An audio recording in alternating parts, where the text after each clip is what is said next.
নমস্কাৰ। মন্থনৰ এটি নতুন খণ্ডলৈ মই বিদ্যুৎজ্যোতি ভট্টাচাৰ্যই আপোনালোকক স্বাগতম জনাইছোঁ। মন্থনৰ এই খণ্ডটোত আমাৰ সৈতে অতিথি হিচাপে উপস্থিত আছে অসমৰ এগৰাকী জ্যেষ্ঠ সাংবাদিক বিশ্বজিৎ নাথ। সুদীৰ্ঘ 30 বছৰৰো অধিক সময় সাংবাদিকতাৰ ক্ষেত্ৰখনৰ লগত জড়িত বিশ্বজিৎ নাথে সময়ে সময়ে সামাজিক মাধ্যমত বিভিন্ন গুৰুত্বপূৰ্ণ বিষয়ত নিজৰ মত প্ৰকাশ কৰি আহিছে। শেহতীয়াকৈ বিশ্বজিৎ নাথৰ দ্বাৰা ৰচিত মিয়া নামৰ গ্ৰন্থখনে সামাজিক মাধ্যমৰ লগতে অসমৰ পাঠক সমাজৰ মাজত বিশেষ চৰ্চা লাভ কৰিছে। হিন্দুত্ববাদী চিন্তাৰ ওচৰচপা সাংবাদিক হিচাপে পৰিচিত বিশ্বজিৎ নাথৰ সৈতে আমি এই খণ্ডটোত অসমৰ সামাজিক আৰু ৰাজনৈতিক বিষয়ৰ লগতে তেখেতৰ শেহতীয়াকৈ প্ৰকাশিত গ্ৰন্থখনৰ বিষয়ে কিছু কথা পাতিবলৈ যত্ন কৰিছোঁ। আশা কৰোঁ আপোনালোকে এই খণ্ডটো চাই ভাল পাব। শেষলৈ চাই থাকিব। ধন্যবাদ। পোনপ্ৰথমতে মই আপোনাক আমাৰ অনুষ্ঠানৰ মাজলৈ স্বাগতম জনাইছোঁ। অসমৰ ৰাজনৈতিক কথা বতৰা আৰম্ভ কৰাৰ আগতে প্ৰথমতে আমি আপোনাৰ শেহতীয়াকৈ প্ৰকাশ হোৱা মিয়া নামৰ যিখন গ্ৰন্থ, সেই গ্ৰন্থখনৰ কিছু কথা পাতিব বিচাৰিছোঁ। অৰ্থগত দিশৰ পৰা আমি যদি চাওঁ, মিয়া শব্দটো এটা সন্মানজনক শব্দ, কিন্তু অসমৰ প্ৰেক্ষাপটত আমি যদি লক্ষ্য কৰোঁ, সেই সম্প্ৰদায়টোৰ যিখিনি লোক, তেওঁলোকৰ গৰিষ্ঠ সংখ্যক মানুহৰ যি আচাৰ আচৰণ, সেই শব্দটোৱে এইটো এটা ঘৃণাসিক্ত বৰ বিতৰ্কিত শব্দত পৰিণত কৰিছে। তেনেকুৱা এটা শব্দক নাম হিচাপে লৈ পেলাই আপুনি যিখন গ্ৰন্থ লিখিলে, সেই গ্ৰন্থখনৰ প্ৰয়োজনীয়তা আপুনি কিদৰে, কি কাৰণত অনুভৱ কৰিলে? এতিয়া চাওক, মিয়া বোলা যোনখন গ্ৰন্থ মোৰ শেহতীয়াকৈ প্ৰকাশ হৈছে, এই গ্ৰন্থখনৰ যোনটো লেখকৰ কথা, মই লেখকৰ কথাখিনিতে কিছু বক্তব্য, আপোনাৰ প্ৰশ্নৰ যি কিছু অৰ্থ উত্তৰ তাতেই নিহিত হৈ আছে। আপুনি যদি কিতাপখন পঢ়িছে গম পাব। মোৰ জন্ম গুৱাহাটীত। মই সৰুৰ পৰাই মোৰ কৈশোৰ যৌৱন মোৰ গুৱাহাটীত পাৰ হৈছে। এসময়ত মই লক্ষ্য কৰিছিলোঁ যে আমাৰ যোন এই ঘৰ বনোৱা, পকা ঘৰ বনোৱা যিসকল মিস্ত্ৰী আছিল, মিস্ত্ৰীসকল হয় অসমীয়া আছিল, নহয় হিন্দু, বঙালী বা বিহাৰী সম্প্ৰদায়ৰ আছিল। কিন্তু লাহে লাহে লক্ষ্য কৰিলোঁ যে হঠাৎ সেই মানুহবোৰ ক'ৰবাত নোহোৱা হৈ গ'ল। কিয় নোহোৱা হৈ গ'ল? মানুহবোৰ ক'ত গ'ল? বিহাৰী সম্প্ৰদায়ৰ, হিন্দু বিহাৰী সম্প্ৰদায়ৰ মিস্ত্ৰীখিনি, বঙালী হিন্দু বঙালী সম্প্ৰদায়ৰ মিস্ত্ৰীখিনি ক'ত গ'ল? লক্ষ্য কৰিলোঁ যে এওঁলোকক কৌশলগত হিচাপে এটা চামে আঁতৰাই পঠালে। এটা স্পষ্ট উদাহৰণ হ'ল, আপোনাৰ এসময়ত সংযুক্ত মুক্তি বাহিনী অসম আলফাই অসমৰ বিভিন্ন ইটা ভাটাসমূহৰ বিহাৰী সম্প্ৰদায়ৰ শ্ৰমিকৰ ওপৰত আক্ৰমণ কৰিছিল। তেওঁলোক ৰাতিটোৰ ভিতৰলৈ পলাবলৈ বা অসম এৰি যাবলৈ বাধ্য হৈছিল, বিহাৰী সম্প্ৰদায়ৰ যিসকল শ্ৰমিক বা বনুৱা বুলি আমি কওঁ। তাৰপিছত আমি ভাবিছিলোঁ যে অসমৰ ইটা ভাটাসমূহ বন্ধ হৈ যাব, কিন্তু ইটা ভাটাসমূহ বন্ধ হৈ নগ'ল শ্ৰমিকৰ অভাৱত। সেই শ্ৰমিকৰ ঠাইবোৰ কোনে পূৰণ কৰিলে? সেই শ্ৰমিকৰ ঠাইবোৰ পূৰণ কৰিলে এই মিয়া সম্প্ৰদায়ৰ, অৰ্থাৎ বঙালী, বাংলাদেশৰ পৰা প্ৰব্ৰজন কৰা বঙালী মুছলমানসকলে। এতিয়া অসমলৈ মিয়া বা বঙালী মুছলমানৰ প্ৰব্ৰজন আজি হোৱা নাই, আজি 2টা বা 3টা দশক ধৰি হোৱা নাই, এইটো শতিকা জুৰি হোৱা এটা প্ৰব্ৰজন। এওঁলোকে কিয় আহিছিল অসমলৈ? এওঁলোকে শ্ৰমিক ৰূপে অসমলৈ আহিছিল, অৰ্থাৎ দে আৰ দ্য গেষ্ট। তেওঁলোকে গেষ্ট হিচাপে অসমলৈ আহিছিল, অতিথি হিচাপলৈ আহি আজি অসমৰ তেওঁলোক ভৱিষ্যত দ্ৰষ্টা হৈ গ'ল। অসমৰ কেইবাখনো জিলাত তেওঁলোক আপোনাৰ সংখ্যাগৰিষ্ঠ হৈ গ'ল। আজি 21 জনকৈ মিয়া মূলৰ মুছলমান অসম বিধানসভাত আছে। এজনো খিলঞ্জীয়া মুছলমান নাই দেই, খিলঞ্জীয়া মুছলমান, অসমীয়া খিলঞ্জীয়া মুছলমান এজনো নাই। 21 জনকৈ মিয়া মুছলমান আজি অসম বিধানসভাত সদস্য, বিধায়ক হৈ আছে। তেনে ক্ষেত্ৰত অসমৰ অৰ্থনীতিৰ পৰা আৰম্ভ কৰি ৰাজনৈতিক ক্ষেত্ৰ, সামাজিক ক্ষেত্ৰ সকলোতে আপোনাৰ যদি আমি ৰাজনৈতিক ক্ষেত্ৰতো ক'লো যে 21 জন মিয়া মুছলমান বিধায়ক আছে। অৰ্থনৈতিক ক্ষেত্ৰত কেনেকুৱা পৰিৱৰ্তন হৈছে আপুনি লক্ষ্য কৰিব যে এসময়ত অসমৰ যোনটো বিজনেছ, অসমৰ ইকনমিটো, বজাৰ, অসমৰ বজাৰটো ৰাজস্থানৰ যিসকল মাৰোৱাৰী, বিশেষত মাৰোৱাৰীৰ হাতত নিয়ন্ত্ৰিত হৈ আছিল। আমি জানো যে ফেঞ্চি বজাৰৰ মাৰোৱাৰীৰ হাতত অসমৰ অৰ্থনীতিৰ এসময়ত নিয়ন্ত্ৰণ আছিল, কিন্তু এতিয়া অসমৰ অৰ্থনীতি মাৰোৱাৰীৰ হাতত নিয়ন্ত্ৰণ নাই। অসমৰ অৰ্থনীতি এতিয়া মিয়াৰ হাতত নিয়ন্ত্ৰণ হৈ গ'ল। ৰাজনৈতিক, অৰ্থনীতি, সামাজিক ক্ষেত্ৰত কেনেকুৱা পৰিৱৰ্তন হ'ল? সামাজিক ক্ষেত্ৰত পৰিৱৰ্তন হ'ল, আপুনি এটা লক্ষ্য কৰিব যে শংকৰদেৱ আৰু মাধৱদেৱ তেওঁলোক দুইজনৰ সংযোগক মণিকাঞ্চন সংযোগ বুলি কোৱা হৈছিল। এই দুটা কেতিয়াও বিচ্ছেদ কৰা আপোনাৰ কেতিয়াও কৰিব নোৱাৰো, আমি বিচ্ছেদ কৰিব নোৱাৰো। তাৰ পাছত হঠাৎ শংকৰ আজানৰ দেশ কৰি দিলে কোনে? এইটো এটা কৌশলগত প্ৰচেষ্টা। শংকৰ আজান একাডেমি আছে, শংকৰ আজানৰ দেশ কৰি দিলে। আজি আমি আজান ফকীৰক আমি তুচ্ছ তাচ্ছিল্য কৰিব যোৱা নাই, কিন্তু শংকৰ আৰু মাধৱৰ, শংকৰদেৱ আৰু মাধৱদেৱৰ যি প্ৰতিভা, অকল্পনীয় প্ৰতিভা, তেওঁলোকে অসমীয়া জাতীয় জীৱনলৈ যি অৱদান দি থৈ গ'ল, তাৰ তুলনাততো আজান ফকীৰ কেতিয়াও সমকক্ষ হ'ব নোৱাৰে। তেনেকুৱা এজন ব্যক্তিক আজি মাধৱ পুৰুষক আঁতৰাই আজান ফকীৰক লৈ আহিলে। এইটো হ'ল সামাজিক আগ্ৰাসন। ভৌগোলিক আগ্ৰাসন হ'ল আপোনাৰ অসমৰ নামঘৰ সত্ৰৰ মাটি, হাজাৰ হাজাৰ বিঘা মাটি তেওঁলোকে দখল কৰি দিলে। আৰু তাৰ পাছত তেওঁলোকে আগ্ৰাসনৰ বাবে বিভিন্ন কূটকৌশল লৈছে। তেনেকে বিভিন্ন আগ্ৰাসনৰ যোগেদি তেওঁলোকে যোনটো কাৰবাৰ কৰি আছে। কিন্তু অসমত মই দেখিলো এই বস্তুখিনি মই বিগত প্ৰায় 10টা দশক ধৰি 10 বছৰ ধৰি মই ছচিয়েল মিডিয়াত উত্থাপন কৰি আহিছো। কিন্তু এই সন্দৰ্ভত মই বিভিন্ন প্ৰবন্ধও লিখিছিলো প্ৰথমতে, কিন্তু এই প্ৰবন্ধবোৰ অসমৰ কোনো কাকত গোষ্ঠীয়ে প্ৰকাশ নকৰিলে। কাকত গোষ্ঠীয়ে এইটো কাৰণে প্ৰকাশ নকৰিলে সম্ভৱতঃ যে তেওঁলোকৰ ক'ৰবাত ধৰ্ম নিৰপেক্ষতাত আঘাত হ'ব ভাবিলে। সেইটো কাৰণে মই ধাৰাবাহিকভাৱে বিগত এটা দশক ধৰি মই ছচিয়েল মিডিয়াত এই প্ৰশ্নবোৰ উত্থাপন কৰি আহিছো। তাৰপিছত বিভিন্নজনে মোক পৰামৰ্শ দিলে যে মিয়া সন্দৰ্ভত, মিয়াৰ যি আগ্ৰাসন, মিয়াৰ জেহাদ সন্দৰ্ভত যিহেতু ভাবুকিৰ সৃষ্টি কৰিছে অসমৰ জাতীয় জীৱনলৈ, এখন কিতাপ উলিয়াব পাৰি নেকি, গ্ৰন্থ এখন প্ৰকাশ কৰিব পাৰি নেকি? তেতিয়া এজন প্ৰকাশক আগবাঢ়ি আহিল। তেওঁ ক'লে যে মই প্ৰকাশ কৰিম, আৰু তেওঁৰ ফলশ্ৰুতিতে মিয়া নামৰ কিতাপখনৰ জন্ম পালে। কিতাপখনত আপুনি বিভিন্ন প্ৰকাৰৰ জেহাদৰ কথা উল্লেখ কৰিছে। লাভ জেহাদৰ পৰা আৰম্ভ কৰি ভিক্ষাবৃত্তিলৈকে আপুনি উল্লেখ কৰিছে, সাংবাদিকতাৰ জেহাদৰ কথা উল্লেখ কৰিছে। এই বিভিন্ন প্ৰকাৰৰ যি জেহাদ, সেই বিভিন্ন প্ৰকাৰৰ জেহাদৰ পৰা মুক্তিৰ উপায় কি? এতিয়া মুক্তিৰ প্ৰধান উপায় হ'ল অসমীয়া মানুহে যোনটো ধৰ্ম নিৰপেক্ষতাৰ এযোৰ বিট চকু অৰ্থাৎ চশমা পিন্ধি আছে, সেই চশমাযোৰ খুলিব লাগিব। আৰু দ্বিতীয় কথাটো হ'ল কিছুমান পৰিকল্পনাৰ বিষয়ে তেওঁলোকে নিজক সুধিব লাগিব বা নিজে বুজিব চেষ্টা কৰিব লাগিব। যেনেকে আমি সৰু হৈ থাকোঁতে পঢ়িছিলো, আমিও পঢ়িছিলো দেই, কি হিন্দু কি মুছলমান এক আল্লাহৰ ফৰমান বুলি কৈছিল। কিন্তু কেতিয়াওতো কোৱা নহল কি হিন্দু কি মুছলমান এক মহাদেৱৰ সন্তান, এক মা দুৰ্গাৰ সন্তান, এক কৃষ্ণৰ সন্তান, এক মা কালীৰ সন্তান। কেতিয়াওতো কোৱা নহল যে সেকুলাৰিজমৰ যোনটো বলিকটা দাঁত সদায় হিন্দুক মূৰটো পাতি দিব লগা হ'ল, সদায় হিন্দুৱে মূৰটো পাতি দি আছে। কেতিয়াও আপোনাৰ কি হিন্দু কি মুছলমান এক মহাদেৱৰ সন্তান বুলি কোৱা নহল, এক আল্লাহৰ সন্তানহে কোৱা হ'ল। এইবোৰ পৰিকল্পিতভাৱে আগ্ৰাসন হৈ আছে। আৰু তাৰ সন্দৰ্ভত অসমীয়া মানুহখিনি নিজে সচেতন নহয় বাবে আজি আপোনাৰ তেওঁলোকৰ নিজৰ ছোৱালীক লাভ জেহাদিয়ে লৈ গৈছে। লাভ জেহাদিয়ে লৈ যোৱাৰ পাছত তেওঁলোকে হাহাকাৰ কৰি ফুৰিছে। আজি আপুনি দেখা পাব বিভিন্ন গাঁৱত আপোনাৰ অসমীয়া জোৱাই, মানে মিয়া জোৱাই, অসমীয়া মানুহৰ মিয়া জোৱাই। কি কৰিব? আজি দুদিন আগত আপোনাৰ মৰিগাঁও সদৰ সমষ্টিৰ বিধায়ক, বিজেপি দলৰ বিধায়ক ৰমাকান্ত দেউৰী এগৰাকী তিৱা জনগোষ্ঠীৰ লোক, অসমৰ খিলঞ্জীয়া ভূমিপুত্ৰ লোক। তেওঁৰ তাতে এজন ৰাজনৈতিক ব্যক্তি, বিধায়ক, তেওঁৰ নাতিনীয়েকক মিয়াই পলুৱাই নিছে আপোনাৰ ছিকিমৰ নে ক'ৰ সুদূৰ এখন দূৰৰ ৰাজ্যৰ আপোনাৰ লজৰ পৰা উদ্ধাৰ কৰিব লগা হৈছে। সেই মিয়া ল'ৰাটোৱে আৰু এবাৰ এটেম্প কৰিছিল আজি 6-7 মাহ আগত, এইবাৰ দ্বিতীয়বাৰ এটেম্প কৰি পলুৱাই লৈ গৈছিল।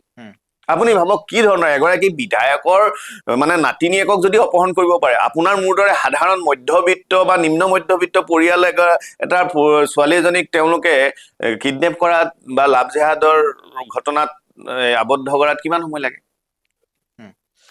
আপুনি কিতাপখনত অসমৰ গোটেই বাতাবৰণ জোকাৰি যোৱা কেইবাটাও ঘটনাৰ কথা উল্লেখ কৰিছে। সনাতন দাসৰ হত্যাকাণ্ডৰ পৰা আৰম্ভ কৰি অৰ্ণমাই বৰাৰ নৃশংস হত্যাকাণ্ড, ধৰ্ষণৰ ঘটনালৈকে।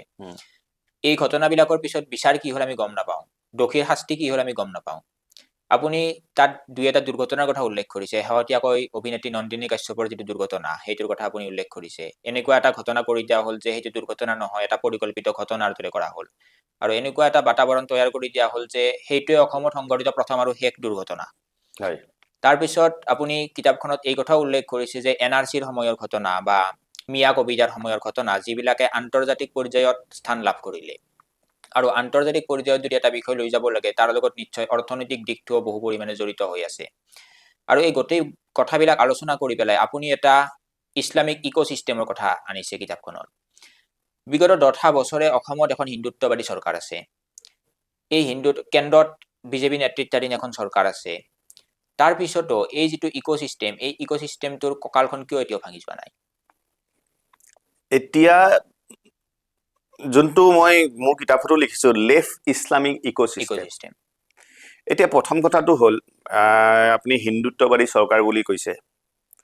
মই যিহেতু ব্যক্তিগতভাৱে ৰাষ্ট্ৰীয় স্বয়ংসেৱক সংঘৰ আদৰ্শ আৰু দৰ্শনক সমৰ্থন কৰোঁ। সংঘ মোৰ বাবে ৰাষ্ট্ৰীয় স্বয়ংসেৱক সংঘ RSS মোৰ বাবে এতিয়াও হীৰৰ মুকুট, আজিও মোৰ হীৰৰ মুকুট। আপুনি RSSৰ মূল উদ্দেশ্য কি? ব্যক্তি নিৰ্মাণৰ যোগেদি ৰাষ্ট্ৰ নিৰ্মাণ কৰা। ব্যক্তি RSSে কেনেকে নিৰ্মাণ কৰে? RSSৰ মূল ভেটিটোৱে হ'ল শাখা। সংঘৰ মূল ভেটিটো হ'ল শাখা। শাখাত কিহৰ শিক্ষাদান কৰা হয়? বহুতে ভাবে যে শাখাত ধৰ্মীয় কথা বতৰা বা আধ্যাত্মিক কথা বতৰা আলোচনা কৰা হয় বা শিক্ষা দিয়া হয়। কিন্তু নহয়, ৰাষ্ট্ৰীয় স্বয়ংসেৱক সংঘৰ যি শাখা পদ্ধতি আছে, শাখা পদ্ধতিত ভাৰতৰ শিক্ষা দিয়া হয়। আজি মহাৰাষ্ট্ৰত শাখা কৰা এজন সংঘৰ স্বয়ংসেৱকে অসমৰ মহাপুৰুষ শ্ৰীমন্ত শংকৰদেৱ গুৰুজনা, মাধৱদেৱ গুৰুজনা বা লাচিত বৰফুকনৰ বিষয়ে, চিলাৰায়ৰ বিষয়ে, সতীয়া সাধনীৰ বিষয়ে জানে, ক'ব পাৰে। ইপিনে অসমত শাখা কৰা এজন ল'ৰাই আপোনাৰ এই সম্ৰাট অশোকৰ বিষয়ে জানে বা ভাৰতবৰ্ষৰ বিভিন্ন ৰজা মহাৰজাৰ বিষয়ে জানে। অৰ্থাৎ সংঘৰ শাখাৰ যোগেদি সমগ্ৰ ভাৰতবৰ্ষ পুৰাতন ঐতিহ্য, সংস্কৃতি, সভ্যতাক পৰিচয় কৰাই দিয়া হয়। তেনেকৈ সংঘই ব্যক্তি নিৰ্মাণৰ যোগেদি, মানে ভাল এগৰাকী ব্যক্তি নিৰ্মাণ হলেহে ভাল এখন ৰাষ্ট্ৰ নিৰ্মাণ হ'ব। অৰ্থাৎ ব্যক্তি নিৰ্মাণৰ যোগেদি তেওঁলোকে ৰাষ্ট্ৰ নিৰ্মাণ কৰিব লাগিব। তেওঁলোকে ৰাষ্ট্ৰ নিৰ্মাণ কৰিবলৈ তেওঁলোকে বিভিন্ন ক্ষেত্ৰত যাব পাৰে।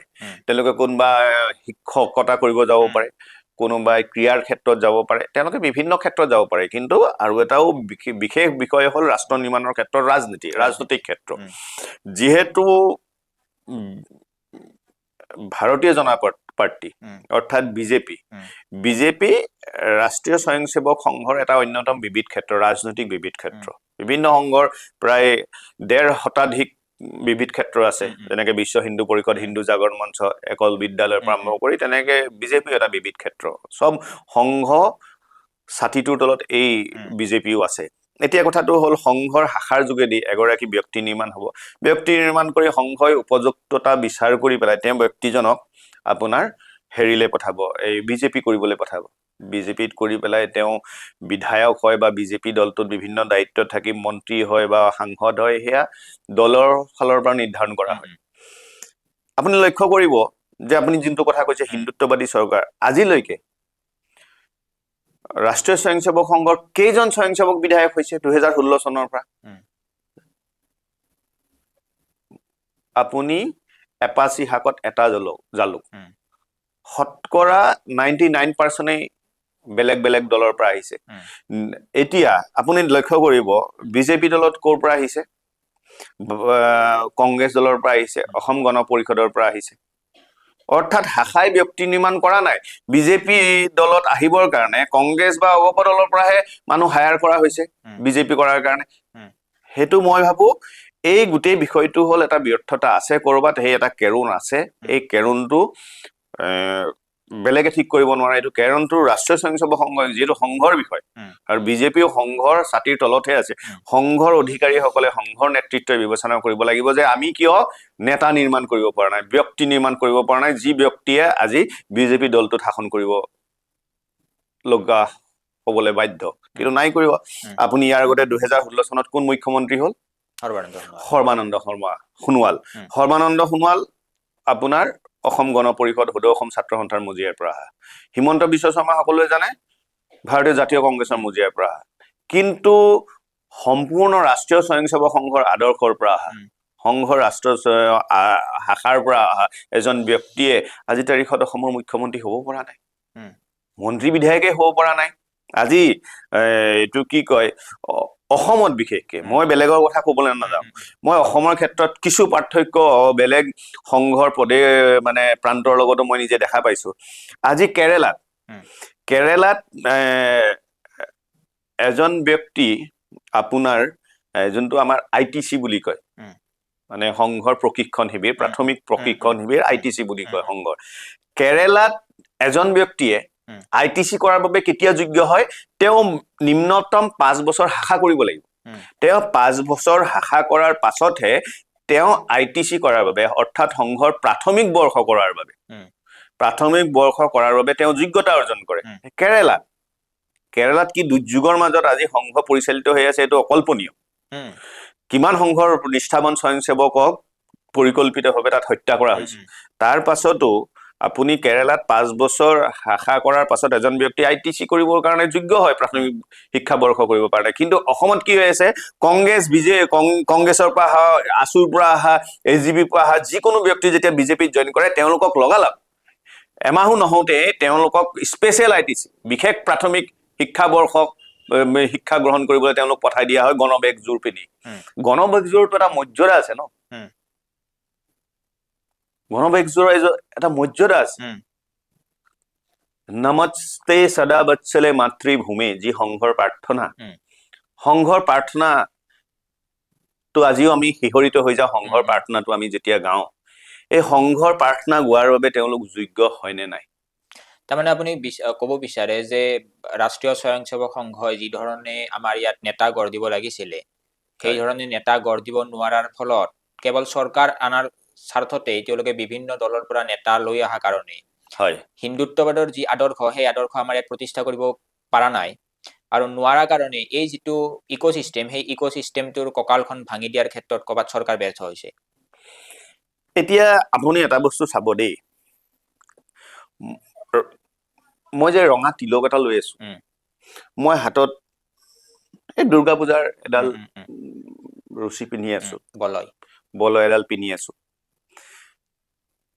এই ৰঙা সূতা পিন্ধা বা এটা তিলক ললে মই হিন্দু হ'ব পাৰিম নেকি মানুহৰ DNA হিন্দুত্ব থাকিব লাগিব আৰু একচুৱেলি হিন্দুত্ব সন্দৰ্ভত আলোচনা হোৱাই নাই অসমত বিশেষকে হোৱা নাই মই ভাৰতবৰ্ষৰ বিষয়ে নাজানো ইমান বিষয়ে কিমান দূৰ হৈছে প্ৰতিখন প্ৰদেশত কিন্তু অসমততো হোৱা নাই অসমত হিন্দুত্ব বুলি কোৱাৰ লগে লগে আপুনি ৰঙা তিলক এটা লোৱাৰ লগে লগে এই বামুণ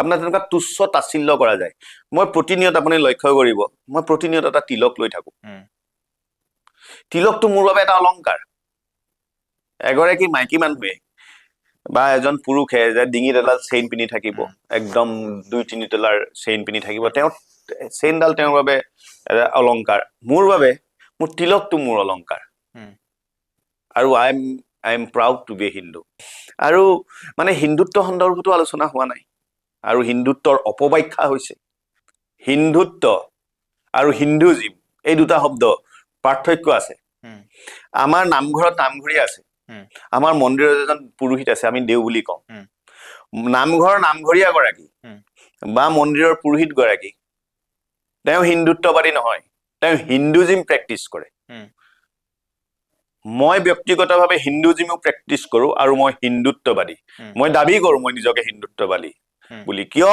মই নিজক হিন্দুত্ববাদী বুলি দাবী কৰো কাৰণ মই হিন্দুত্বৰ সপক্ষত কথা কৈছো মই হিন্দুৰ বিপদৰ সময়ত থিয় দিছো নামঘৰৰ নামঘৰী এজন থিয় দিব লাগিব নহয় হিন্দুৰ বিপদৰ সময়ত হিন্দুৰ পক্ষত ক'ব লাগিব নহয় মন্দিৰৰ পুৰোহিতজন কোৱা নাই নহয় তেওঁলোকে ৰিলিজিয়ন কলামত হিন্দুইজম লিখে ইটছ ওকে কিন্তু তেওঁলোক হিন্দুত্ববাদী হ'ব নোৱাৰে আৰু মানুহ হিন্দুত্ববাদীও হ'ব লাগিব আৰু ৰাজনৈতিক হিন্দু হ'ব লাগিব মানে এসময়ত কি আছিলে এটা মানুহৰ ধাৰণা আছিল যে আমি মোগলে যি কৰিলে মুছলমানে যি আগ্ৰাসন কৰিলে আমি আমাৰ ধৰ্মীয় প্ৰেক্টিচটো আমি সত্যনাৰায়ণ পূজা নাম গোৱা অগ্ৰম বগ্ৰম আমাৰ যিমানখিনি নীতি নিয়ম আছে আমি ঘৰতে পালন কৰি যাম। কিন্তু আমি ৰাজনৈতিক হিন্দু হ'বলৈ নিশিকাৰ বাবে, অৰ্থাৎ ৰাজনৈতিকভাৱে একগোট হ'বলৈ নিশিকাৰ বাবে আমাক কি হ'ল, বিভিন্ন আগ্ৰাসনৰ সময়ত, আক্ৰমণৰ সময়ত আমাৰ প্ৰতিজন মানুহ বলিদান দিব লগা হ'ল। হিন্দু মানুহ, হিন্দু ৰাজনৈতিকভাৱে একত্ৰিত হ'ব লাগিব আৰু পলিটিকেল হিন্দু হ'ব লাগিব। মই বাৰ বহুতবাৰ এই কথাটোৱে কৈ আছো, মানুহ ৰাজনৈতিক হিন্দু হ'ব লাগিব। মই ৰাজনৈতিক হিন্দু নহয়। আপুনি হিন্দু বুলি হিন্দু হলেই নহ'ব নহয়। মই এটা ৰঙা তিলক লগাই হাতত দুৰ্গা পূজাৰ বলয়ডাল পিন্ধিলেই মই হিন্দু হ'ম। কিন্তু মই হিন্দুত্ববাদী হ'ব নোৱাৰো না, মই হিন্দুত্বৰ সপক্ষে ক'ব লাগিব। মোৰ হিন্দু সনাতনী হিন্দু এজনৰ বিপদত মই থিয় দিব লাগিব। DNA-ত হিন্দুত্ব থাকিব লাগিব। আপুনি এনেই মই হিন্দু, মই ৰঙা তিলক নওঁ, মই মন্দিৰত গৈছো, নামঘৰত গৈছো, মাহ প্ৰসাদ খাই ফুৰিছো, নাম গাইছো, নহ'ব নহয়। আপুনি এইটো কথা অনুভৱ কৰে নেকি যে আমাৰ ইয়াতে যিখিনি মিয়া মানুহ আছে, এই মিয়া মানুহখিনিৰ লগত খিলঞ্জীয়া মানুহৰ যিটো পৰিচয়গত সংঘাত, এই সংঘাতটোৰ ফলশ্ৰুতিত অসমত যিখিনি খিলঞ্জীয়া মুছলমান মানুহ আছে, যিখিনি মানুহ ঔপনিৱেশিক শাসন আৰম্ভ হোৱাৰ বহু আগতেই আমাৰ ইয়াত আছে, তেওঁলোকে ক'ৰবাত তেওঁলোকৰ নিজৰ অস্তিত্বৰ প্ৰতি বা মৰ্যাদাৰ প্ৰতি প্ৰত্যাহ্বানৰ সন্মুখীন হৈছে কেৱল ধৰ্মটো মুছলমান হোৱাৰ কাৰণেই? হয়, মৰ্যাদাতটো ক'ৰবাত আঘাত হৈছে। কেতিয়াবা আমিও মানে ছ'চিয়েল মিডিয়াতে হওক বা বিভিন্ন আলোচনাত, বক্তব্যত আমি যেতিয়া মুছলমান বুলি শব্দটো প্ৰক্ষেপ কৰোঁ, প্ৰক্ষেপ কৰাৰ লগে লগে সেয়া মুছলমান, মিয়া মুছলমান বা অসমীয়া মুছলমান দুয়োৰে গাত লাগে, কাৰণ ধৰ্ম একেটাই। আৰু দ্বিতীয় কথাটো হ'ল কি, আমি আজিও অসমৰ খিলঞ্জীয়া মুছলমানক আমি আক্ৰমণ কৰা নাই বা সমালোচনা কৰা নাই, কাৰণ তেওঁলোকো এটা বৈষম্যৰ বলি হৈছে। কাৰণ যিমানখিনি সংখ্যালঘুৰ সুবিধা লৈ আছে আজি অসমত, আপোনাৰ মিয়া মুছলমানখিনিয়ে লৈ আছে, আৰু তেওঁলোকো অস্তিত্বৰ সন্মুখীন হৈছে, অসমীয়া মুছলমানখিনি। কিন্তু অসমীয়া মুছলমানখিনিও ক'ৰবাত এটা ছেফ জ'ন বা এটা সুবিধাবাদী অৱস্থান গ্ৰহণ কৰিছে নেকি, সেইটো আমি চাব লাগিব। কাৰণ আপুনি এটা বস্তু চাব যে বাংলাদেশৰ লগত যিগৰাকী ব্যক্তিয়ে একগোট কৰিব বিচাৰিছিল, সৈয়দ ছাদুল্লাহ, তেওঁতো অসমৰ খিলঞ্জীয়া মুছলমান আছিল। আৰু দ্বিতীয় কথাটো হ'ল আপোনাৰ বাঘ হাজৰিকা আৰু ইছমাইল ছিদ্দিকী। আজি অসমীয়া মুছলমানখিনিয়ে বাঘ হাজৰিকা বা ইছমাইল ছিদ্দিকী লাচিত বৰফুকনৰ লগত এগৰাকী উপসেনাপতি বা পালি সেনাপতি আছিল বুলি তেওঁলোকে কয়। অসমত মানে আহোম বুৰঞ্জীয়ে বা বিভিন্ন বুৰঞ্জীয়ে কেতিয়াও লাচিত বৰফুকনৰ লগত এগৰাকী মুছলমান উপসেনাপতি বা পালি সেনাপতি আছিল বুলি আজিলৈকে স্বীকাৰ কৰা নাই। এতিয়া অসমত হিন্দু মুছলমান সমন্বয় দেখুৱাবলৈ গৈ যদিহে এটা বিকৃত চৰিত্ৰ, এটা কাল্পনিক চৰিত্ৰ এটা সঁচা বুলি প্ৰতিপন্ন কৰিবলৈ যায়, এইটো কেনেধৰণৰ কথা? মই কৈছো যে অসমীয়া মুছলমানখিনিও বিভিন্ন সময়ত এটা সুবিধাবাদী অৱস্থানো গ্ৰহণ কৰিছে আৰু ছেফ জ'নত আছে। মিয়াক আক্ৰমণ কৰি থাক, আমিতো তহঁতৰ লগত অসমীয়া হৈ আছো। কিন্তু বুলি এইটো কাৰণেই কৈছো, তেওঁলোকে আজি মিয়া মুছলমানৰ যোনটো আগ্ৰাসনৰ পৰা আৰম্ভ কৰি অসমৰ ভাষা সংস্কৃতিৰ প্ৰতি ভাবুকি, আমি মুষ্টিমেয় দুই এজন সনাতনী হিন্দু মানে চিঞৰি আছো, কিন্তু কেইজন মিয়া মুছলমানে চিঞৰিছে? নাই চিঞৰা। মই ব্যক্তিগতভাৱে জানো, মোৰ চিনাকি মোৰ ভাতৃ বন্ধু নজমুল হক গোৱালপাৰাৰ তেওঁ চাকৰি কৰিছিল, তেওঁ টেলিগ্ৰাফৰ ৰিপৰ্টাৰ আছিল, তেওঁ অৰিজিন বঙাইগাঁৱৰ মানুহ, অসমীয়া খিলঞ্জীয়া মুছলমান। মই ফেচবুকত তেনেকুৱা নজমুল হকৰ দৰে 2-3জন অসমীয়া খিলঞ্জীয়া মুছলমান পাইছো যে মিয়া মুছলমানক তীব্ৰভাৱে সমালোচনা কৰে, আগ্ৰাসনৰ সমালোচনা কৰে। তেওঁলোকে হিন্দুকো সমালোচনা কৰে, ভাৰতীয় জনতা পাৰ্টিকো সমালোচনা কৰে, মোৰ আপত্তি নাই।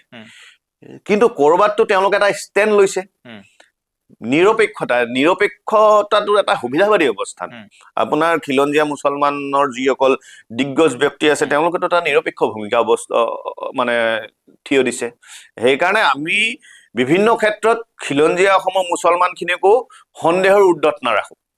ন' ডাউট তেওঁলোক আজি আপোনাৰ মিয়া মুছলমানখিনিৰ দৰে নহয়, কিন্তু তেওঁলোককো আমি সন্দেহৰ ঊৰ্ধত ৰখা নাই, কাৰণ আমি লক্ষ্য কৰিছো নহয় তেওঁলোকৰ আছে মুষ্টিমেয় 2-3জন। মোৰ লগতো বহুত ভাল সম্পৰ্ক আছে। মোৰ কিতাপখন, মিয়া কিতাপখন ইনগ্ৰেশ্যন কৰিবৰ কাৰণে উন্মোচনৰ বাবে আহিছে সদৌ অসম গৰিয়ামৰীয়া দেশীয় জাতীয় পৰিষদৰ সভাপতি নুৰুল হক আছে, 2-3জন আছে, তেনেকুৱা নোহোৱা নহয়। কিন্তু তাৰ বাহিৰে এতিয়া আপোনাৰ দৰে বহুতৰ যিটো ৰাজনৈতিক হিন্দুৰ ধাৰণা, এই ৰাজনৈতিক হিন্দুৰ ধাৰণাটোত খিলঞ্জীয়া মুছলমানখিনিৰ স্থানটো কি? এতিয়া চাওক,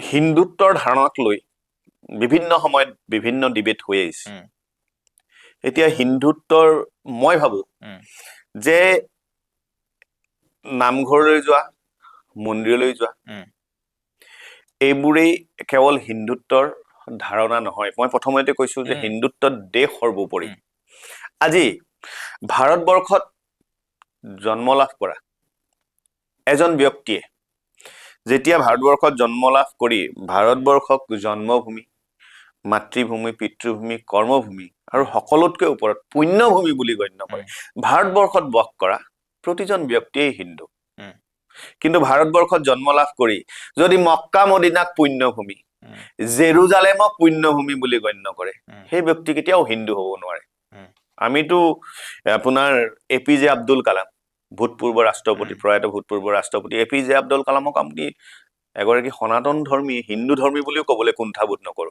তেওঁ কি কৈছে জানে এবাৰ মতা সাক্ষাৎকাৰত শুনিছিলো APJ আব্দুল কালামক সেইকাৰণে তেওঁৰ প্ৰতি অন্তৰ প্ৰতি শ্ৰদ্ধা আছে ভক্তি আছে তেওঁ কৈছিল যে মই আজিলৈকে হজত যোৱা নাই মোৰ কাৰণে মক্কা মদিনা পুণ্যভূমি নহয় মোৰ কাৰণে ভাৰত পুণ্যভূমি আৰু তেনেকুৱা মুছলমানক আমাৰ হাজাৰবাৰ আমি চেলুট দিওঁ তেওঁলোকৰ বাবে আজি এই দেশখন দেশ হৈ আছে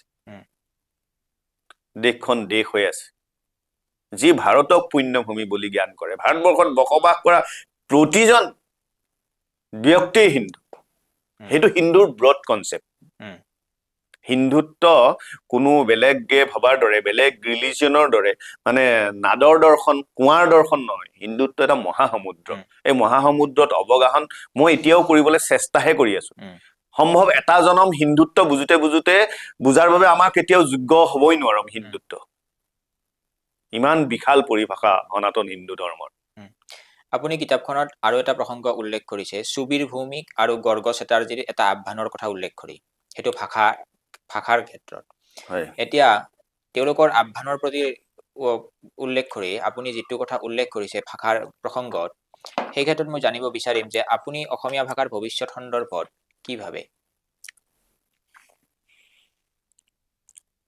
অসমীয়া ভাষাৰ ভৱিষ্যত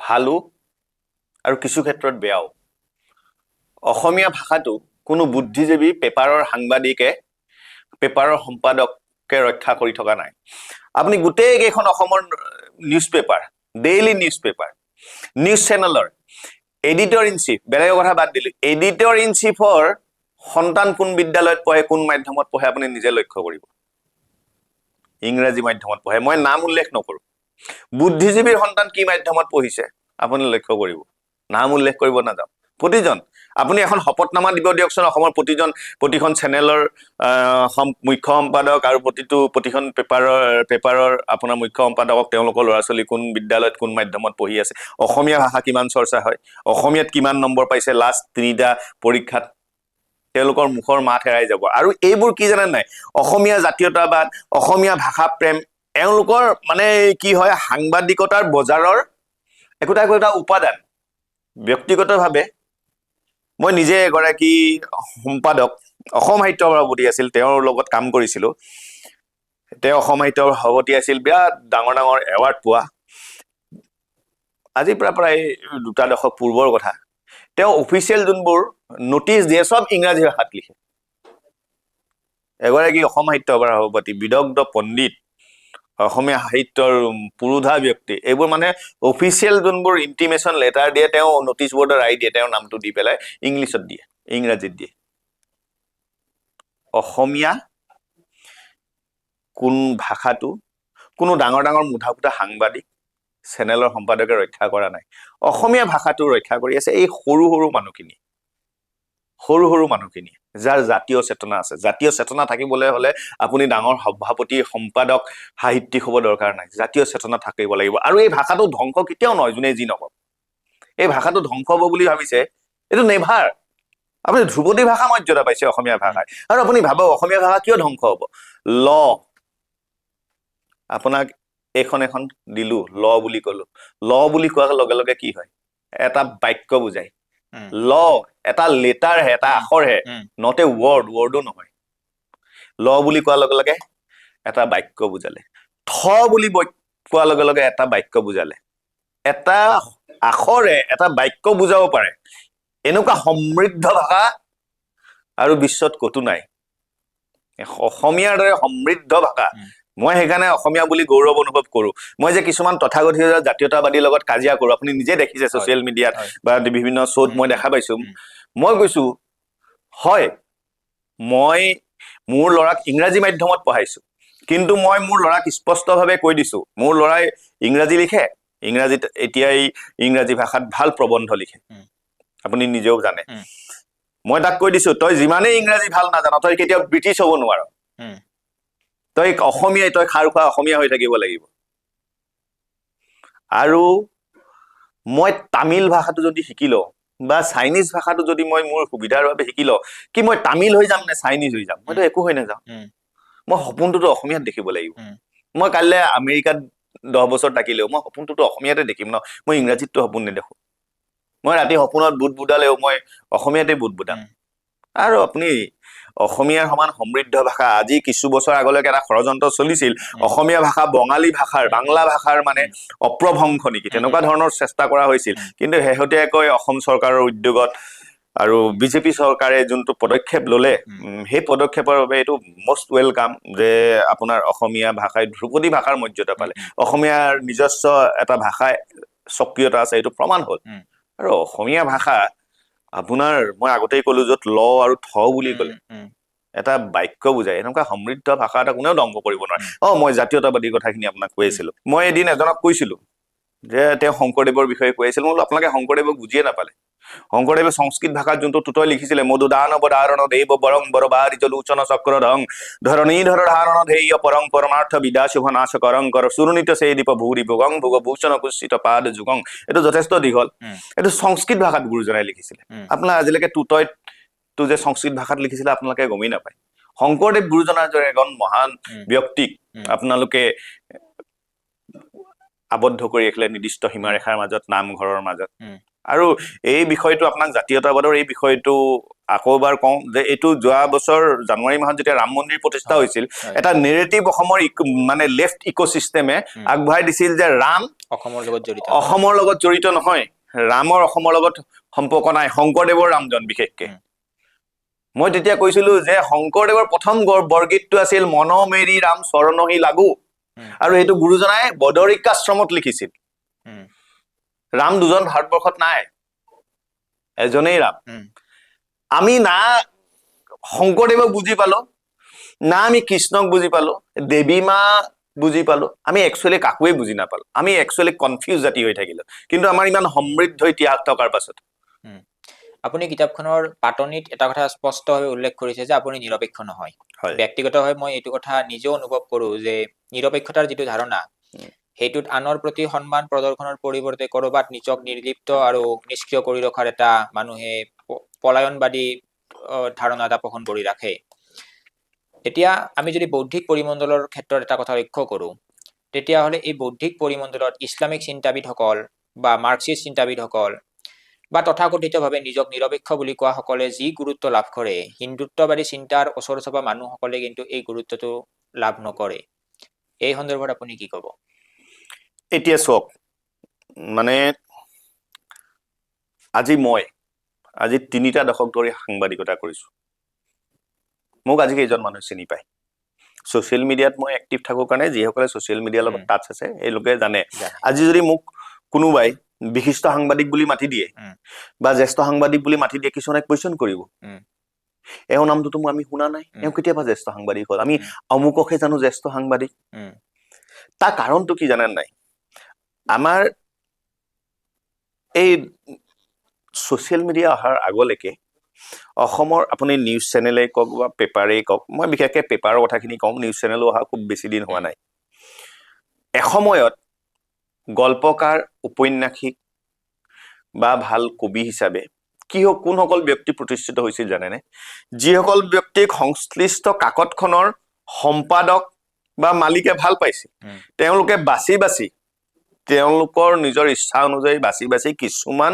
গল্পকাৰ কবি সাহিত্যিকক তেওঁলোকৰ কাকতত স্থান দিছিল তেওঁলোকৰ লেখা প্ৰকাশ কৰিছিল কিছুমান ভয়ংকৰ মানে অসম্ভৱ ধৰণৰ প্ৰতিভাৱান ব্যক্তিক কিন্তু হেৰাই গ'ল, তেওঁলোকক গুৰুত্ব নিদিলে। তেওঁলোকে কাৰণ কিয় গুৰুত্ব নিদিলে, সংশ্লিষ্ট সম্পাদকক বা মালিকক তেল মালিচ কৰিব পৰা নাছিল। কিছুমান মানে সম্পাদক আৰু মালিকেহে নিৰ্ধাৰণ কৰিছিল কোন ভাল গল্পকাৰ হ'ব, কোন ভাল কবি হ'ব, কোন ভাল উপন্যাসিক হ'ব। কিন্তু ছচিয়েল মিডিয়া অহাৰ লগে লগে সেই যোনটো তেওঁলোকৰ মানে বায়াছনেছ আছিল, সেই বায়াছনেছটো ধ্বংস হৈ গ'ল। আমি ছচিয়েল মিডিয়াৰ যোগেদি ইমান শক্তিশালী মানুহ লগ পাইছো এতিয়াও, লেখক হিচাপে, সাহিত্যিক হিচাপে বা বিভিন্ন ক্ষুদ্ধাৰ লেখক হিচাপে। এইবোৰ মানুহ ক'ত লুকাই আছিল অতদিনে? এইবোৰ মানুহৰ কোনো লেখা আমি আপোনাৰ পেপাৰত পঢ়া নাছিলো, কোনো কাকত আলোচনীত পঢ়া নাছিলো, কাৰণ এওঁলোকক চাইডলাইন কৰা হৈছিল। আৰু তাৰ বাবে দায়ী এই ইক'চিষ্টেমটো, তথাকথিত সম্পাদক, কাকতৰ সম্পাদক, আপোনাৰ মালিক, এওঁলোকৰ যোনটো ইক'চিষ্টেম, এওঁলোকে যাক ভাল পাইছিল তেওঁলোককে ভাল কবি, ভাল সাহিত্যিক বনায়। তেওঁলোকতকে হাজাৰ টেলেণ্টেড মানুহ আছিল, কিন্তু এই টেলেণ্টেড প্ৰতিভা সম্পন্ন মানুহবোৰক গুৰুত্ব দিয়া নগ'ল। তেওঁলোকৰ এটা নিজৰ ইক'চিষ্টেম। কিন্তু আজিৰ তাৰিখত ছচিয়েল মিডিয়া অহাৰ পাছত এসময়ত মানে ছচিয়েল মিডিয়াই হেৰিৰ ট্ৰেণ্ডটো চাইছিল, মানে নিউজ চেনেল বা কাকতৰ ট্ৰেণ্ডটো চাইছিল। কিন্তু নহয়, আজিৰ তাৰিখত সলনি হৈ গ'ল সেই নেৰেটিভ। আজিৰ তাৰিখত ছচিয়েল মিডিয়াত কি ট্ৰেণ্ড আছে, সেই ট্ৰেণ্ডটো কাকত আৰু চেনেলে ফ'ল' কৰে। আৰু এইটো মই ভাবো যে আৰু কিছু বছৰ পাছত এই ধাৰণাবোৰ নোহোৱা হৈ যাব। আৰু নোহোৱা হৈ যাব মানে কিয়, আপোনাৰ সনাতনৰ উত্থান ঘটিছে। কোনোবাই স্বীকাৰ কৰক নকৰক, হিন্দু একচুৱেলি শুই আছিল, হিন্দু মানুহবোৰ শুই আছিল। কিন্তু কি হ'ল জানে, 2014 চনত যেতিয়া নৰেন্দ্ৰ মোদী ডাঙৰীয়া আহিলে আৰু আজি শতিকাজুৰি ৰাষ্ট্ৰীয় স্বয়ংসেৱক সংঘই গোটেই ভাৰতবৰ্ষ পৰা আৰম্ভ কৰি বিশ্বতে সনাতন ধৰ্মৰ বা ভাৰতৰ উত্থানৰ বাবে যোনটো নিৰবিচ্ছিন্নভাৱে কাম কৰি আছে, তাত মানুহখিনি সাৰ পালে, বুজি পালে। আৰু বিশেষকে এই উত্থানৰ অন্যতম কাৰণটো হৈছে কিন্তু ছচিয়েল মিডিয়া, যোনেই যি নকওক। কাৰণ আজি যোনবোৰ আলোচনা হৈ আছে, ছচিয়েল মিডিয়াত যদি আলোচনা নকৰিলে হয়, আমি ইমানখিনি বস্তু হাইলাইটে নাপালে হয়। কাৰণ পেপাৰ চেনেলে বস্তুবোৰ বন্ধ কৰি থলে হয়। ছচিয়েল মিডিয়াই যাৰ যি ইচ্ছা তাকে লিখি দিছে নহয়, সঁচাও লিখিছে, মিছাও লিখিছে। কাৰণ ছচিয়েল মিডিয়াৰ কোনো এডিটৰ নাই, কোনো এডিটৰ ইন চিফ নাই, কোনো এডিটৰিয়েল ডেস্ক নাই। কিন্তু বহু সময়ততো সঁচা কথাওতো প্ৰমাণিত হৈছে। আজি মই মিছা কথা এটা যদি ছচিয়েল মিডিয়াত লিখো, মোৰ সেইটো মিছা কথাটো প্ৰমাণিত হবলৈ 24 ঘণ্টাও নালাগে, আপুনিয়ে লিখি দিব, দাদা আপুনিতো মিছা কথাও লিখিছে। কিতাপখনৰ প্ৰসংগৰ পৰা আঁতৰি আমি অসমৰ সাম্প্ৰতিক ৰাজনীতিৰ দুটামান কথা জানিব বিচাৰিম। শেহতীয়াকৈ অসমত উচ্ছেদৰ প্ৰসংগটো বৰকৈ চৰ্চিত হৈ আছে আৰু বিভিন্ন স্থানত উচ্ছেদ হৈছে। এই উচ্ছেদৰ যিটো প্ৰক্ৰিয়া, এই প্ৰক্ৰিয়াটোৰ সন্দৰ্ভত আপোনাৰ স্থিতি কি? এই অসম চৰকাৰে যোনটো উচ্ছেদ চলাইছে, 100% নহয়, 1000% সমৰ্থন আগৰ পৰা আগবঢ়াই আহিছো। উচ্ছেদ হ'ব লাগিব। আৰু দ্বিতীয় কথাটো হ'ল, উচ্ছেদ কৰি পেলাই আপোনাক এই মানুহখিনিক কি হ'ব ভৱিষ্যত, এই মানুহখিনি সদায় অসমৰ ভৱিষ্যত দ্ৰষ্টা বা যুগদ্ৰষ্টা হৈ থাকিব নেকি, তাৰ এটা কনক্লুজনত আহিবই লাগিব, ডেফিনেটলি আহিব লাগিব। যাৰ প্ৰয়োজন আছিল এখন শুদ্ধ এনআৰচি নহ'ল। 1971 চনৰ ভিত্তিবৰ্ষ আঁতৰে 1951 চন কৰিব লাগিছিল, সেইটোও নাই হোৱা। কিছুমান ভাইটেল কাম কিন্তু নাই হোৱা। এতিয়া এই মানুহখিনি যদি অনন্তকালৰ বাবে অসমত থাকি যায়, তেওঁলোক অনন্তকালৰ বাবে অসমত যদি ভৱিষ্যত দ্ৰষ্টা হৈ যায়, কিন্তু অসমৰ ভৱিষ্যত খুব বেছি ভাল নহ'ব। সেই সন্দৰ্ভত চৰকাৰেই বা আপোনাৰ এই বিজেপিৰ নেতৃত্বৰ ৰাষ্ট্ৰীয় স্বয়ংসেৱক সংঘৰ নেতৃত্বই কি বিবেচনা কৰে, সেইটো যথেষ্ট গুৰুত্বপূৰ্ণ কথা।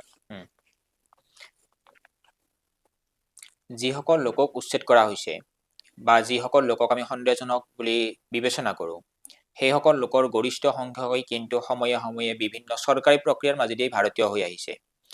আৰু এই লোকসকলক বিদেশী হিচাপে চিনাক্ত কৰি বিতৰণৰ ব্যৱস্থাও এতিয়ালৈকে কোনো এখন চৰকাৰে কৰা নাই। বিদেশী বিতৰণৰ যি চৰকাৰেই নাহক কিয় পৰিসংখ্যাটো বৰ সন্তোষজনক নহয়। গতিকে তেনেকুৱা পৰিস্থিতিত অসমতেই যদি তেওঁলোক থাকে আৰু অসমীয়া মানুহৰ সৈতে তেওঁলোকৰ জিন যাব পৰা কোনো ধৰণৰ সামাজিকীকৰণ প্ৰক্ৰিয়াও নাই, তেনেকুৱা ক্ষেত্ৰত সহাৱস্থান কিদৰে হ'ব ভৱিষ্যতে আৰু অসমীয়া সমাজখন কিদৰে গঢ়ি উঠিব, আপুনি এই সন্দৰ্ভত কি ভাবে? সহাৱস্থানটো অসম্ভৱ। তেওঁলোকতো আৰু মানে হিন্দু হ'বলৈ নাযায় বা ভাৰতীয় হ'ব নাযায়, বৰঞ্চ কেতিয়াবা সনাতনী সমাজ ইছলামীকৰণ হৈ যাব। কাৰণ তেওঁলোকৰ যোনটো আগ্ৰাসন, আৰু সনাতনী সমাজ ইমান সচেতনো নহয়। আজি প্ৰতিজন আপোনাৰ সৰু যুৱক এজনে হওক মুছলমান মিয়া যুৱক এজনে হওক তেওঁ শুক্ৰবাৰে অন্তত নামাজলৈ যায় আমাৰ কেইজন যুৱক বা যুৱতীয়ে সোমবাৰে শিৱ মন্দিৰলৈ মঙ্গলবাৰে হনুমান মন্দিৰলৈ বা বৃহস্পতিবাৰে নামঘৰটোলৈ যায় কোনো নাযায় অধিকাংশই নাযায় ধৰ্মীয় সচেতনতা আমাৰ মানুহে শিকাই নাই ধৰ্মীয় সচেতনতা শিকাও নাইও আমাৰ প্ৰতিগৰাকী দেৱ দেৱী কোনো খালী হাতত নাই প্ৰতিগৰাকী দেৱ দেৱীৰ হাতত হানিটো একোপাত অস্ত্ৰ আছে উইপন কেৱল কাৰোবাক হত্যা কৰিবৰ কাৰণে কাৰোবাক মাৰিবৰ কাৰণে নহয় উইপন সেলফ ডিফেন্সৰ কাৰণেও লোৱা হয় আৰু এইটো ভাৰতীয় সংবিধানে ডিফাইন কৰিছে নিজক প্ৰটেক্ট কৰাৰ হিচাপে right to protect Euro self আমি প্ৰতি বছৰে দুৰ্গা দশমীৰ দিনাখন আমি অস্ত্ৰ পূজা কৰো আৰু সেই অস্ত্ৰ পূজা ইণ্ডিয়াৰ এণ্টায়াৰ ডিফেন্স চিষ্টেমে কৰে চৰকাৰী ডিফেন্স চিষ্টেমে কৰে ভাৰতবৰ্ষৰ প্ৰতিটো মানে আৰ্মিৰ ৰেজিমেণ্টৰ এটা নিৰ্দিষ্ট আপোনাৰ ৱাৰ ক্ৰাই বুলি কয় ৱাৰ ক্ৰাই আছে শ্লোগান আপোনাৰ গুৰ্খা ৰেজিমেণ্টৰ ৱাৰ ক্ৰাই হয় জয় গোৰ্খালী কালী মহাকালী তাৰপিছত ডোগৰা ৰেজিমেণ্টৰ হৰ হৰ মহাদেৱ তেনেকে মানে মই লিখিছিলো এটা সময়ত তেনেকে ৱাৰ ক্ৰাই বুলি কয় তেওঁলোকৰ প্ৰতিটো ৰেজিমেণ্টৰে একোটা ৱাৰ ক্ৰাই আছে আৰু গোটেইকেইটা ৱাৰ ক্ৰাই কিন্তু হিন্দু দেৱ দেৱীৰ নামত আছে তাৰ অৰ্থটো কি তাৰ অৰ্থটো হ'ল যে আমাৰ ডিফেন্স চিষ্টেমেও জানে যে কাক পূজা কৰিব লাগিব কিন্তু অসমীয়া জাতিটোৰ যিটো মই কলো যে সুৰক্ষাৰ কথা বা সহাৱস্থানৰ কথা সেইটো প্ৰসংগত আপুনি স্পষ্ট উত্তৰ নিদিলে এইটো কিদৰে হ'ব মই আপোনাক কলো যে যিহেতু I am not a time teller মইতো নস্ট্ৰাডাম নহয় কিন্তু মই ভাবো যে ৰাজনৈতিক যিসকল নেতৃত্ব আছে ৰাজনৈতিক নেতৃত্বৰ স্পষ্ট ভিজন লাগিব তেওঁলোকৰ দেশৰ প্ৰতি ৰাজ্যখনৰ প্ৰতি ত্যাগ কৰাৰ মানসিকতা লাগিব ভাল পাব লাগিব মই মোৰ জন্মদাত্ৰী মাক যেনেকে ভাল পাওঁ এই মোৰ মাতৃভূমি এই ভাৰতখনকো মই তেনেদৰে ভাল পাব লাগিব আৰু কেৱল মই ৰাজ্যখন শাসন কৰিম ৰাজ্যখন মোৰ বাবে মই ৰঙা লাইট লৈ ঘূৰিম মই ডাঙৰ মন্ত্ৰী হ'ম মই বিধায়ক হ'ম মই এস্কৰ্ট লৈ ঘূৰিম কেৱল সেই মানসিকতাৰ হলে নহব আজি ভাৰতবৰ্ষত বহু ৰজা মহাৰজা আহিল আপুনি কেৱল প্ৰভু ৰামচন্দ্ৰক কোৱা হয় মৰ্যাদা পুৰুষোত্তম শ্ৰীৰাম তেওঁ সাম্ৰাজ্যৰ বাবে কেতিয়াও ৰজা নাছিল তেওঁ মৰ্যাদাৰ বাবে ৰজা আছিল আপুনি ভাবক নিজৰ পিতৃ বাক্য পালি তেওঁ বনবাসলৈ গুচি গ'ল 14 বছৰ হয়নে ৰাজকৰেঙৰ ঐশ্বৰ্য বিভূতি এৰি আজি কেইজন তেনেকুৱা আপোনাৰ সম্ৰাট আছে ৰজা আছে সেইকাৰণে ধৰক যদি কেতিয়াবা কিবা কাৰণত ভাৰতবৰ্ষত ভাৰতীয় জনতা পাৰ্টিৰ ক্ষমতাৰ পতন ঘটে বা অসমত যদি ভাৰতীয় জনতা পাৰ্টি ক্ষমতাৰ পৰা আঁতৰি যায় তেতিয়াহ'লে আপুনি যি হিন্দুত্বৰ উত্থানৰ কথা ক'লে সেই হিন্দুত্বৰ উত্থানৰ যিটো ধাৰা সেই ধাৰাটো ব্যাহত হ'ব বুলি আপুনি নাভাবেনে যিদৰে আমি বিগত লোকসভা নিৰ্বাচনত দেখিছো ৰাম মন্দিৰ হোৱাৰ পিছতো বা কুম্ভ মেলাৰ আশে পাশে নিৰ্বাচন অনুষ্ঠিত হোৱাৰ পিছতো উত্তৰ প্ৰদেশত কিন্তু ভাৰতীয় জনতা পাৰ্টিয়ে আগৰ দৰে সেই ভাল ফলাফল দেখুৱাব নোৱাৰিলে এতিয়া চাওক আজি বিজেপি দলত বা বিজেপিৰ মাতৃ সংগঠন ৰাষ্ট্ৰীয় স্বয়ংসেৱক সংঘটো মই নিজেও জানো বিভিন্ন বাতৰি হৈছে বিভিন্ন ন্যস্ত স্বাৰ্থ জড়িত ব্যক্তি আছে RSS বা বিজেপিৰো কোনো মেটেল ডিটেক্টৰ বা লাই ডিটেক্টৰ নাই তেওঁলোকে মানুহ এজন সংগঠনটোত অহাৰ লগে লগে তেওঁলোকক ভাল নে বেয়া পৰীক্ষা কৰিব পাৰিব এতিয়া আপোনাৰ মই যোনটো উত্তৰ প্ৰদেশৰ শেহতীয়া 2024 লোকসভা নিৰ্বাচনৰ সময়ত ঘটনাটো আমিও প্ৰত্যক্ষ কৰিলো ভাৰতবৰ্ষত মোগলে ইমান বছৰ কিয় শাসন কৰিব পাৰিলে বা ইছলামিক আগ্ৰাসন ইমান কিয় হ'ল আজি কামাখ্যা মন্দিৰ ধ্বংস কৰিবলৈ কোন আহিছিল? কালাপাহাৰ। এই ছদ্মবেশী হিন্দু গোটেই চিষ্টেমটোতে আছে, আৰু এই ছদ্মবেশী হিন্দুক চিনি পোৱাটো যথেষ্ট উজু নহয়, কাৰণ তেওঁ হিন্দুত্বৰ কথা ক'ব, তেওঁ ধৰ্মৰ কথা ক'ব, সকলো ফালৰ পৰা। আপুনি নিজে আপুনি ৰাৱণ কোন আছিল? ৰাৱণ কি নাছিল? হা, হাস্যজ্ঞ আছিল। তেওঁ ব্ৰাহ্মণ পণ্ডিত আছিল। তেওঁ য'ত কৈলাশখন দাঙি দিব পাৰিছিল, মহাদেৱৰ নিবাস আৱাসস্থলী। আপুনি সেই ৰাৱণেও সন্যাসীৰ বেশত আহিছিল আৰু যুগে যুগে এই হিন্দুত্বক অপমানিত কৰি আহিছে আৰু হিন্দুত্বক অৱহেলিত কৰি আহিছে মানুহৰ দৃষ্টিত এই ছদ্মবেশী হিন্দুবোৰে। আৰু কিছুদিনৰ পিছতে অসমত বিধানসভা নিৰ্বাচন অনুষ্ঠিত হ'ব। 30 বছৰৰ অধিক সময় আপুনি সাংবাদিকতাৰ লগত জড়িত, আৰু সাংবাদিক হিচাপে আপুনি এতিয়াও বিভিন্ন ধৰণৰ সামাজিক অনুষ্ঠান প্ৰতিষ্ঠানৰ লগত জড়িত হৈ আছে। এই ক্ষেত্ৰত আপুনি আগন্তুক নিৰ্বাচন সন্দৰ্ভত পূৰ্বানুমান কি কৰে? বিজেপি চৰকাৰ নিশ্চিতভাৱে হ'ব, বিজেপি চৰকাৰ হ'ব, আৰু ইয়াত কোনো দ্বিমত নাই। কিয় আপুনি বিজেপিক ইমান ক্ষমতাশালী বুলি ভাবিছে? আৰু বিজেপি ক্ষমতাশালী মানে কি হ'ল জানে নাই? আজি গৌৰৱ গগৈ কংগ্ৰেছ, দুটাই দল আছেতো, আমি দুইটা দলৰ কথাই ক'ব লাগিব। গৌৰৱ গগৈ অপজিশ্যনৰ লিডাৰ। আজি গৌৰৱ গগৈ লোকসভাত যি মানে ডেপুটি লিডাৰ লোকসভাত, গৌৰৱ গগৈ আজি লোকসভাত যোনটো ধৰণৰ স্থিতি, অসমীয়া হিচাপে আমাৰ ভাল লাগে। ইমান ধুনীয়া ইংৰাজী কয় গৌৰৱ গগৈ, ইমান ধুনীয়া ফ্লুৱেণ্ট হিন্দী কয়, আৰু যোন কেইটা ইছ্যুত গৌৰৱ গগৈ কৈছে অলমষ্ট বেয়া লগা নাই, যদিও আইডিঅলজিকেল আমাৰ ডিফাৰেঞ্চ আছে।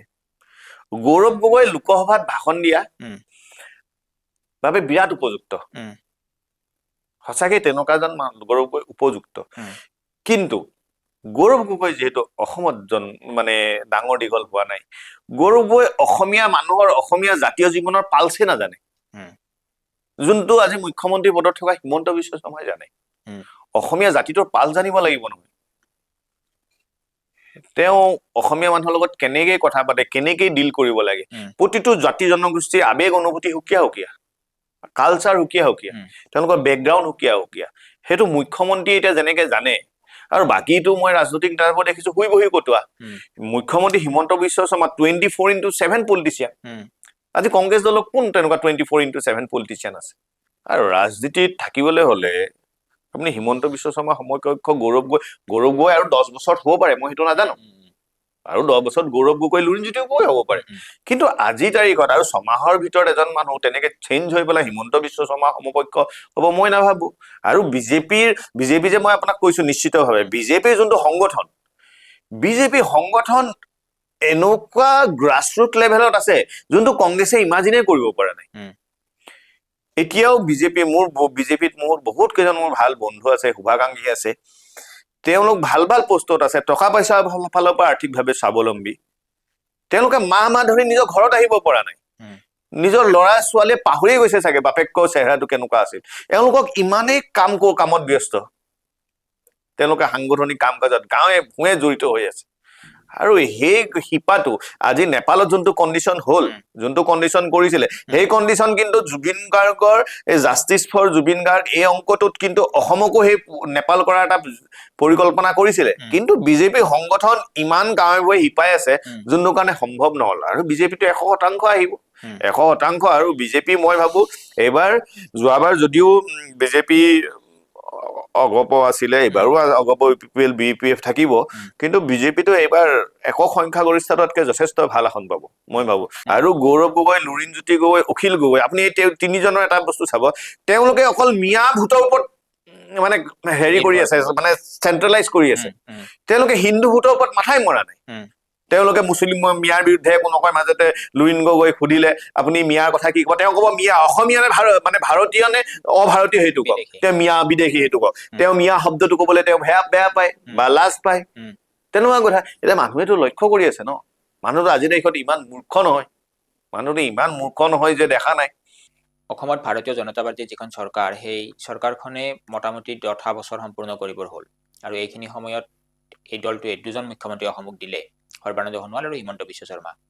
এতিয়া এই দুয়োজন মুখ্যমন্ত্ৰীৰ ভিতৰত কোনগৰাকী মুখ্যমন্ত্ৰীৰ পদক্ষেপে অসমত খিলঞ্জীয়া মানুহক অধিক সুৰক্ষিত কৰা বুলি আপুনি অনুভৱ কৰে? এতিয়া চাওক, প্ৰতিজন মানুহেই দুটা বেলেগ বেলেগ বেকগ্ৰাউণ্ডৰ পৰা আহা। সৰ্বানন্দ সোণোৱাল অগপৰ বেকগ্ৰাউণ্ডৰ পৰা আহা আৰু হিমন্ত বিশ্ব শৰ্মা কংগ্ৰেছৰ বেকগ্ৰাউণ্ডৰ পৰা আহা। এতিয়া কংগ্ৰেছ দলৰ পৰা হিমন্ত বিশ্ব শৰ্মা আহিছে আৰু সৰ্বানন্দ সোণোৱাল অগপ দলৰ পৰা আহিছে। অগপ দলৰ পৰা আহি বিজেপিৰ ভেটি নিৰ্মাণ কৰা কিন্তু প্ৰথম মানুহজন হ'ল সৰ্বানন্দ সোণোৱাল। হিমন্ত বিশ্ব শৰ্মাৰো অৱদান কম নহয়, সৰ্বানন্দ সোণোৱালৰো অৱদান আজি বিজেপি দলটোলৈ কম নহয়। দুইজনৰ নিজস্ব নিজস্ব দিশত যথেষ্ট অৱদান আছে দলটোলৈ। এতিয়া মই কোনোবাজনক 10 নম্বৰ দি কোনোবাজনক 9 নম্বৰ দিয়াৰ মই পক্ষপাতি নহয়। কিয় পক্ষপাতি নহয়? কাৰণ দুইজনে নিজৰ নিজৰ দৃষ্টিত বা নিজৰ নিজৰ লাইনত তেওঁলোকে কাম কৰিছে। আজি সৰ্বানন্দ সোণোৱাল যদি আপোনাৰ 2016 চনত তেওঁ যদি প্ৰথম মুখ্যমন্ত্ৰী নহলে হয়, বিজেপি চাগে 21ত চৰকাৰ গঠন কৰিব নোৱাৰিলে হয়। তাৰ কাৰণটো হ'ল সৰ্বানন্দ সোণোৱালৰ ইমেজ।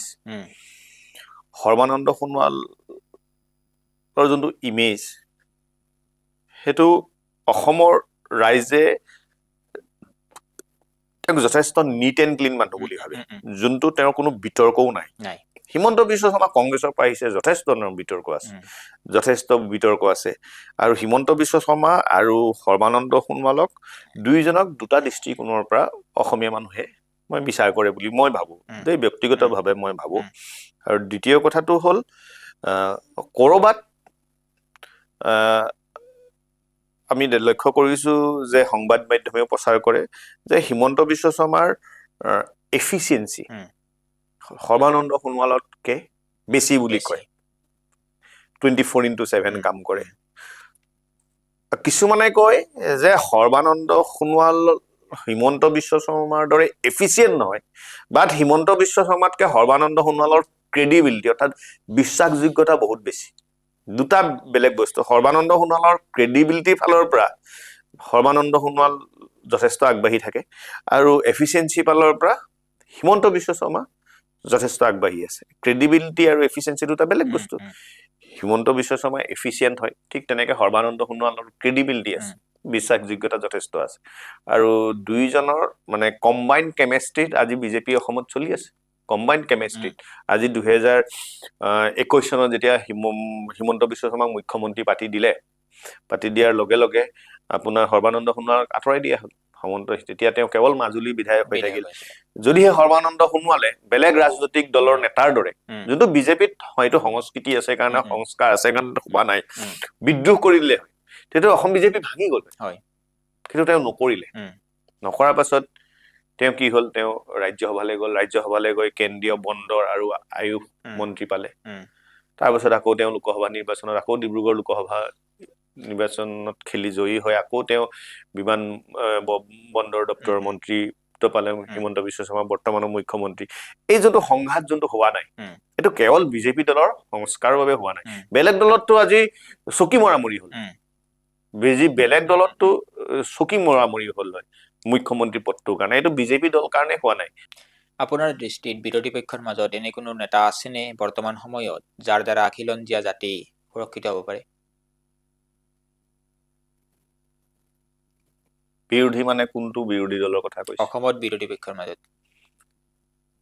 মইতো নাভাবো। সেই ৰাজনৈতিক দলটোত থকালৈকে অসমত বিৰোধী দলৰ আইডিঅলজি কি? কেৱল মুছলমান দখত। আইডিঅলজিটো বেলেগ একো নাই। অসমত বিৰোধী দলৰ বামপন্থীয়ে কওক, কংগ্ৰেছীয়ে কওক, অসম লুৰিণজ্যোতি গগৈয়ে কওক, জাতীয়তাবাদীয়ে কওক, উদ্দেশ্য এটাই মুছলমান দূষণ। তাৰ ভিতৰত তেওঁলোকৰ উদ্দেশ্য আইডিঅলজি বুলি বেলেগ একো বস্তু নাই। চবকে মিয়াৰ ভোট লাগে, চবৰে উদ্দেশ্য মুছলমানক তোষণ কৰা। তেনেকেতো আৰু তেওঁলোকক অসমৰ ভৱিষ্যত দ্ৰষ্টা কৰিব নোৱাৰি, অসমৰ ভৱিষ্যত ৰক্ষা কৰিব নোৱাৰি। হাজাৰ অভিযোগ আমাৰ বিজেপিৰ বিৰুদ্ধে আছে, বিজেপিৰ বিৰুদ্ধে আছে, এইটো নহয় যে বিজেপিৰ বিৰুদ্ধে নাই, কিন্তু হাজাৰ অভিযোগ থকাৰ পাছতো বিজেপিয়ে অন্তত 1% ক'ৰবাত কাম কৰিছে যাৰ বাবে আমি বিজেপিক সমৰ্থন কৰো। মই বিজেপিৰ প্ৰাথমিক সদস্যও নহয়, মোক ভিজন স্পষ্ট। যদি কাইলৈ বিজেপিয়ে কিছুমান হিন্দু বিৰোধী স্থিতি গ্ৰহণ কৰে, বিজেপিৰ বিৰুদ্ধে আচৰণ কৰিম, তাত কোনো দ্বিমত থাকিব মোৰ নাই। হিন্দুত্ববাদী ৰাজনীতিক আপুনি একেবাৰে ওচৰৰ পৰা দেখি আহিছে, আৰু তেনে ক্ষেত্ৰত মই যদি আপোনাক সুধো যে অসমত ভাৰতীয় জনতা পাৰ্টীক সহায় কৰিব পৰাকৈ আগন্তুক নিৰ্বাচনত RSS বা যিসমূহ RSSৰ বিবিধ ক্ষেত্ৰৰ সংগঠন আছে তেওঁলোক কিমান শক্তিশালী?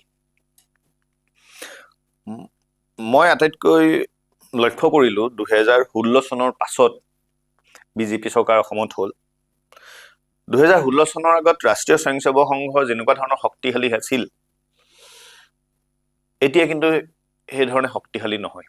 সামাজিক মাধ্যমত আপুনি যিসমূহ পোষ্ট দি আহে, লগতে এই যিখন কিতাপ লিখিলে এই কিতাপখনৰ প্ৰসংগত আৰু সামাজিক মাধ্যমৰ পোষ্টসমূহৰ প্ৰসংগত আপুনি যথেষ্ট পৰিমাণে আক্ৰমণৰ সন্মুখীন হয়, আৰু এই আক্ৰমণসমূহক আপুনি কিদৰে গ্ৰহণ কৰে? এতিয়া চাওক, মই সমালোচনাক আশীৰ্বাদ বুলি গণ্য কৰোঁ। মই কেতিয়াও 100% শুদ্ধ নহয়, মোৰো ভুল হৈছে আৰু ভুল হ'ব, ভৱিষ্যতেও হ'ব।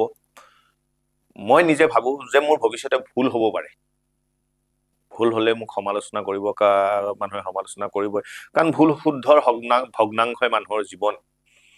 আৰু যোনটো বস্তু ভাবুকি আহে, ভাবুকিক মই আজিলৈকে ভয় কৰা নাই। অনুষ্ঠানটো শেষ কৰাৰ আগতে আপুনি আমাৰ দৰ্শকসকলক কি ক'ব বিচাৰিব?